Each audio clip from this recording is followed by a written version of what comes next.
Auda kembali bersama kami di rancangan Rampai Pagi bersama saya Umu dan Dini, dan kami akan bakal menemani Auda sehingga jam 10 pagi nanti. Dan Auda, seperti yang kami janjikan tadi, kami akan membawakan satu wawancara mengenai jenayah takzir di bawah Perintah Kanun Hukuman Jenayah Syariah bersama dengan narasumber kita Muhammad Yusof Halim yang sudah berada di sebelah kami. Assalamualaikum tuan. Waalaikumsalam. Apa khabarnya tuan? Alhamdulillah. Alhamdulillah. Jadi daripada Rampai Pagi, mewakili Rampai Pagi, kami mengucapkan selamat datang kepada tuan. Terima kasih. Dan juga terima kasih kerana sudi datang ke studio hari ini menyerikan lagi Rampai Pagi dan sama-sama kita ni memberikan maklumat dan memberikan sedikit informasi dan nilai tambah untuk penonton Rampai Pagi hari ini. Alhamdulillah. Jadi topik yang akan tadi bincangkan tuan, segmen bicara undang-undang memang mempunyai peminat yang tersendiri ni tuan. Memang akan rasanya dinanti-nantikan oleh ramai penonton Rampai Pagi. Jadi hari ini kalau kita lihat daripada topik yang dibawakan, bunyinya saya tuan memang cukup menarik dan ramai yang tertanya apa sebenarnya jenayah takzir di bawah Perintah Kanun Hukuman Jenayah Syariah. Memang ni orang kalau dalam bahasa terma Inggerisnya mouthful lah, panjang topik ini. Mungkin kalau boleh diberikan kesempatan sebagai mukadimah kepada Tuan Muhammad Yusof Halim, kalau boleh mungkin diberikan pecahan barangkali mengenai topik ini dan juga diberikan penerangan mengenai dengan apakan sebenarnya yang akan kami sampaikan melalui sesi wawancara yang pertama ini. Silakan Tuan. Terima kasih. Negara Brunei Darussalam ni pada tahun 2013 telah menggubal satu undang-undang bernama Undang-Undang Perintah Hukuman Jenayah Syariah tahun 2013 dan ia berkuasa sepenuhnya pada tahun 2019. Di dalam undang-undang tersebut terdapat 3 jenis kesalahan atau jenayah. Jenayah yang selalu orang ingatkan adalah jenayah hudud. Jenayah hudud, zina, mencuri, minum arak. Jenayah hudud adalah berdasarkan Quran dan hadis. Di mana jenayah itu ditetapkan, cara pembuktian ditetapkan dan hukuman ditetapkan.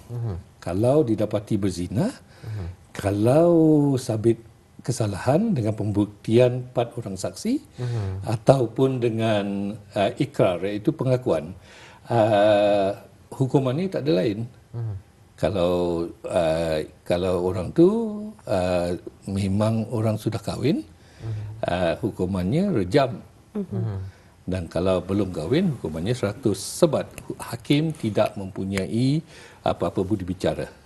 Hakim tak boleh kata, oh saya kesian orang ni walaupun sabit kesalahan, janganlah 100 sebatan 50 saja. Hakim tak mempunyai budi bicara. Kedua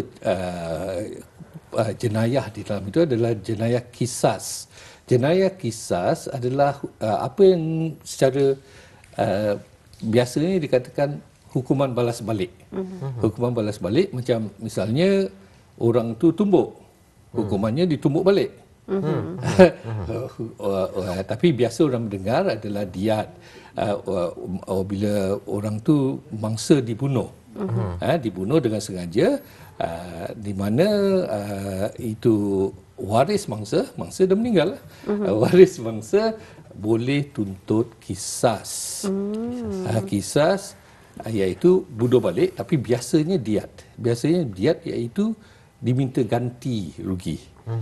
Ganti ruginya adalah 1,000 dinar. Iaitu ditetapkan di undang-undang iaitu 4,250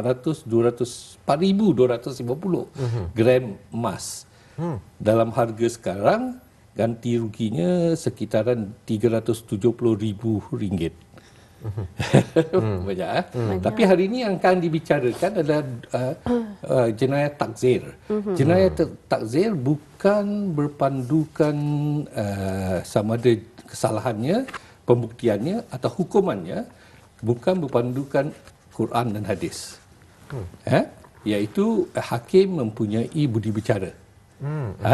Misalnya orang tu didapati berzina tapi tidak ada 4 orang saksi. Ada CCTV. Terang sudah ia berzina. Tetapi pembuktian secara Islam tu tak ada. Itu tak bermakna dia lepas. Jadi lari ke jenayah takzir. Betul. Dan hukumannya berlainan. Hukumannya kalau misalnya zina, jika seorang itu sudah kahwin, hukumannya 7 tahun. Kalau belum kahwin, hukumannya 3 tahun. Jadi beza, jauh beza. Jadi secara kasarnya itulah.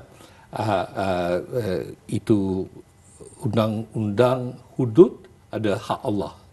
Itu bila undang-undang itu dah di sana, tak boleh hakim ke ataupun mangsa ke tidak boleh tarik balik. Undang-undang takzir, hakim mempunyai budi bicara. Itu perbezaan yang besar. Ya. Mungkin penjelasan yang sangat menarik mengenai jenayah takzir ini, kerana banyak yang memikirkan bahawa jenayah takzir ini merupakan hudud, tapi sebenarnya bukan.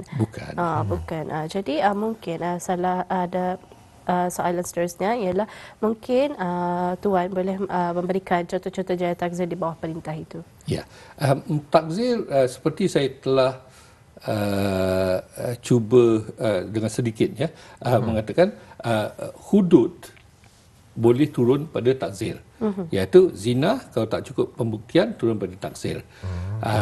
Meminum arak, hudud, kalau hududnya jelas dua orang saksi ataupun pengakuan sebat 40 kali. Tetapi jika tidak ada, turun pada takzir, iaitu kalau minum minuman arak boleh dipenjarakan setahun. Mencuri, kalau pembuktiannya cukup dari segi hudud, tangan dipotong. Tapi kalau tidak cukup, tapi ada syarat-syarat lain, jangan fikir syarat lain ada kenapa mencuri, itu semua ada. Tapi kalau tidak cukup bukti, turun pada takzir. Turun pada takzir dan hukumannya penjara juga. Ya. Tapi apa yang saya akan cuba sentuh adalah takzir yang tidak berlandaskan hudud. Ini yang sebenarnya banyak kesalahan-kesalahan ni orang ramai tak tahu. Yang biasa dengar kesalahan takzir ni, saya rasa biasa orang mendengar itu lelaki yang tanpa sebab tidak menunaikan itu sembahyang Jumaat. Itu kesalahan di dalam perintah ini. Ya, dan boleh dihukum RM300 kalau kedua kali bertambah. Jadi kalau tapi ada sebab alasan-alasan yang boleh diterima. Juga yang selalu orang mendengar juga tidak menghormati bulan Ramadan. Makan, minum, bersigup di bulan Ramadan. Cumanya undang-undang ini khusus makan, minum, bersigup tembakau di bulan Ramadan. Saya selalu terfikirkan sekarang orang vaping. Apa boleh ke tidak? Pasal undang-undang ini khusus.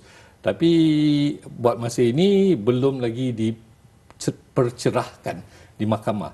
Tapi undang-undangnya khusus makan, minum dan menghisap tembakau, rokok. Yang itu biasa orang mendengar. Itu pun penjara saja. Yang biasa juga orang mendengar khalwat. Khalwat ni kesalahan ni besar. Yang sebenarnya kesalahannya mengasingkan diri dalam keadaan berhampiran yang mendatangkan syak kepada mereka yang melihat. Jadi kalau dua-dua tak semestinya, kalau misalnya di sini orang tak ada, kita berdua-dua, lampu ditutup, halwat tu. Tak semestinya. Banyak orang fikir mesti di pantai, di hotel. Tidak. Tempat kerja pun boleh. Tengok keadaannya. Betul. Saya rasa cukup menarik kali Tuan kalau boleh tanyakan, sebab kalau dari segi pengetahuan mungkin kebanyakan daripada mungkin kebanyakan daripada orang ramai pengetahuan mengenai dengan macam contoh yang diberikan oleh Tuan tadi, khalwat.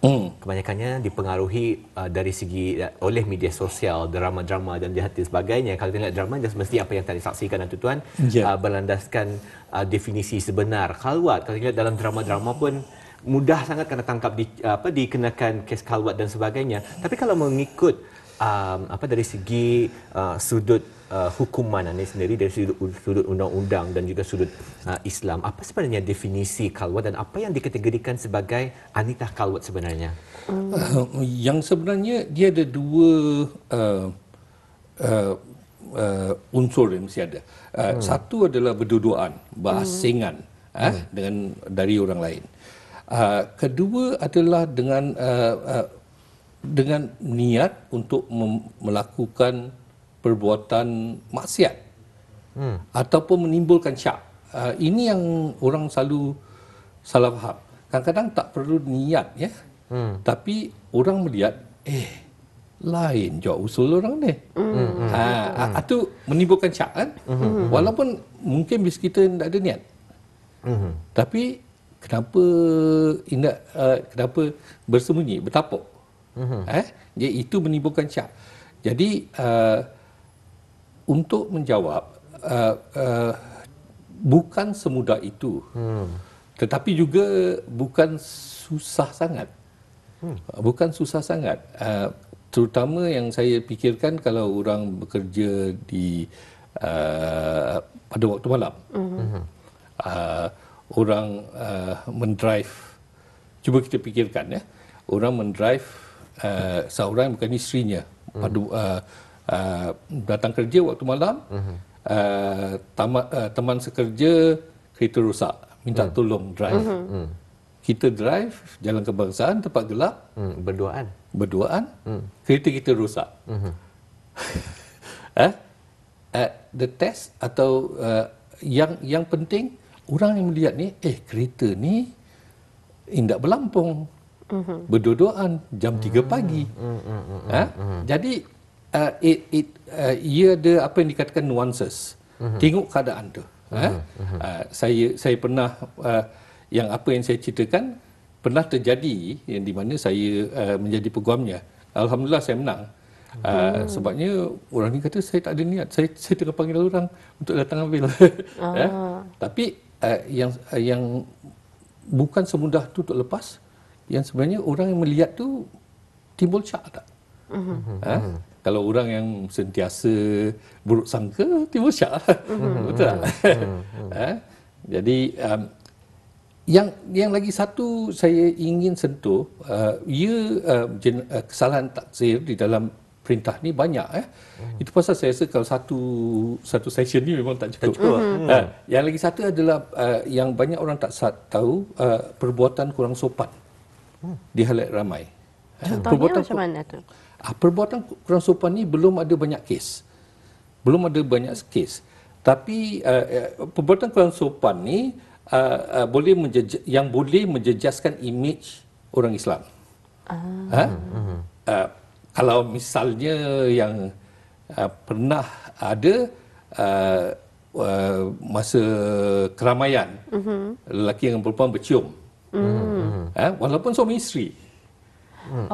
Walaupun suami isteri tapi tidak diterima, bukannya definisinya bukan satu yang merupakan satu norma di tempat ataupun diterima oleh sesebuah culture ataupun religion di tempat di tempat negeri atau contohnya. Dia macam di negeri Melayu, adat Melayu. Tidak sesuai. Adat Melayu lelaki dan perempuan suami isteri tak ada bercium-cium. Bolehlah cium di dahi tu. Tapi kalau di tempat lain tu itu mungkin perbuatan yang kurang sopan. Atau misal yang mungkin ekstrim sikit, misalnya perempuan berjalan pakai bikini. Itu imej Islam itu tidak diterima di Brunei. Tapi ia belum lagi ada boundary-nya. Apa tu perbuatan kurang sopan? Jadi perbuatan kurang sopan boleh juga dengan perkataan ya. Misalnya bermaki-makian. mungkin boleh. Pasal Seksyen 197 ni belum banyak kes. Jadi saya rasa cara seksyen bab tu ditulis itu boleh merangkumi banyak yang sebenarnya yang apa yang akan ditekankan di sini, beradablah. Ini negara yang beradab kan. Janganlah macam apa yang kita lihat dalam TV di luar negara, berpeluk-peluk di halayak ramai. Janganlah di Brunei ni ya. Kalau boleh janganlah. Sesuaikan dengan norma keadaan sebuah negara, mengikut agama dan juga budaya kita ni Tuan. Ya. Yang satu lagi, lelaki yang memakai pakaian perempuan, wanita, atau perempuan yang memakai pakaian lelaki dan berlagak sebagai yang lelaki berlagak sebagai perempuan, bukan pakai saja, mesti berlagak. Dan perempuan berlagak sebagai lelaki. Sebabnya mula undang-undang dikeluarkan, saya kata ini undang-undang ni mungkin masalah. Sebabnya perempuan memakai pakaian lelaki ni, perempuan pakai seluar.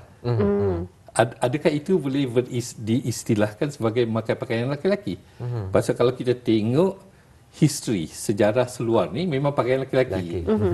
Orang Melayu, gadis Melayu tak ada, tak ada pakaian. Kain. Tapi kain mesti berlagak sebagai lelaki.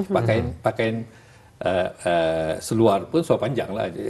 Itu mungkin tidak berlagak sebagai lelaki ya. Jadi banyak lagi yang sebenarnya cuma saya mungkin masa tak itu saya akan lagi satu je yang saya kata undang-undang takzir menghasut untuk bercerai. Ini orang ketiga atau orang ketiga. Macam kita berkawan-kawan, kita tak suka kawan kita punya lelaki, jahat lelaki-mu tu, cerai tak apa lagi. Atau isinya, itu salah tu. Boleh dipenjarakan. Atau jangan tak bercerai. Undang-undang yang sama ni, bercerai atau mengingkari kewajipan sebagai isteri atau sebagai suami.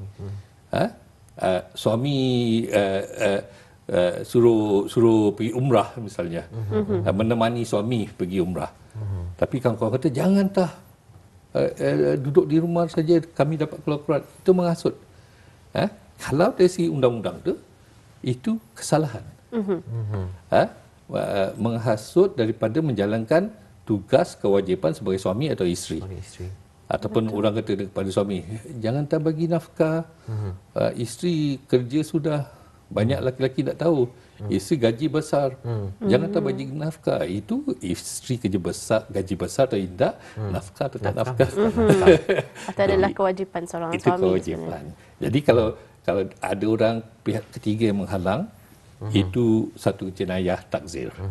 Alhamdulillah, memang cukup menarik sekali Tuan hari ini perkongsian, banyak terma-terma dan juga rasanya perkara-perkara yang kita ni dapat pelajari ni umumnya sesingkat masa ni Tuan, banyak sebenarnya. Dan seperti yang dikongsikan tadi, memang kami berdua memang cukup setuju sekali. Memang topik ini sepatutnya akan dilaratkan lagi. Banyak sebenarnya isu-isu yang belum sempat dikupas, tapi walau bagaimanapun rasanya memadai untuk hari ini sebagai santapan minda kita ni Tuan, menambah sedikit ilmu pengetahuan kita ni bersama agar kita ni lebih cakna mengenai dengan perundangan contoh yang saya pada hari ini, hukuman jenayah syariah. Baiklah, daripada Rampai Pagi Tuan, kami mengucapkan ribuan terima kasih kerana datang menyediakan Rampai Pagi, memberikan sedikit ilmu pengetahuan, perkongsian yang rasanya memang cukup bermakna sekali, memang cukup bermanfaat sekali. Terima kasih Tuan. Assalamualaikum. Waalaikumsalam. Sama-sama.